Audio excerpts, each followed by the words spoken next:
Yesterday பார்த்திங்க அப்படின்னா morning vegetable சாதம் செஞ்சுட்டு கடைக்கு வந்துட்டேன். நான் கடைக்கு வந்துட்டு நான் நேற்று வீடியோலேயே சொல்லியிருந்தேன் இந்த ட்ரெஸ்ஸோட டீட்டெயில்ஸ் சொல்கிறேன் அப்படின்னு. இந்த ட்ரெஸ் பார்த்திங்க அப்படின்னா சாரியில் கன்வெர்ட் பண்ண ஒரு மேக்ஸி ட்ரெஸ்ஸு.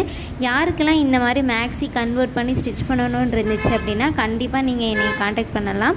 இதில் என்ன ஆஃபர்னு பார்த்தீங்கன்னா, நீங்கள் ஒரு பெரிய பொண்ணு, அதாவது ஒரு 18-20 வயசு ஒரு பொண்ணுக்கு நீங்கள் ஸ்டிச் பண்ணுறீங்க அப்படின்னா, ஒரு சின்ன பொண்ணு, அதாவது ஒரு 10 வயசு குழந்தைக்கு நான் ஃப்ரீயாகவே இந்த ட்ரெஸ்ஸை ஸ்டிச் பண்ணி கொடுக்க போகிறேன். அஃபோர்டபுள் ப்ரைஸில் தான் பண்ணி கொடுக்க போகிறேன். சாரியில் 2 பொண்ணுங்களுக்கு இது மாதிரி ஸ்டிச் பண்ணலாம். நீங்கள் எப்படி கேட்குறீங்களோ அதே மாதிரி டிசைனில் நான் ஸ்டிச் பண்ணி கொடுக்க போகிறேன். ஃபார் மோர் டீட்டெயில்ஸ் உங்களுக்கு வேணும், இதை பற்றி தெரிஞ்சுக்கணும் அப்படின்னா கீழே உள்ள நம்பருக்கு நீங்கள் காண்டாக்ட் பண்ணி டீட்டெயில்ஸ் தெரிஞ்சுக்கோங்க.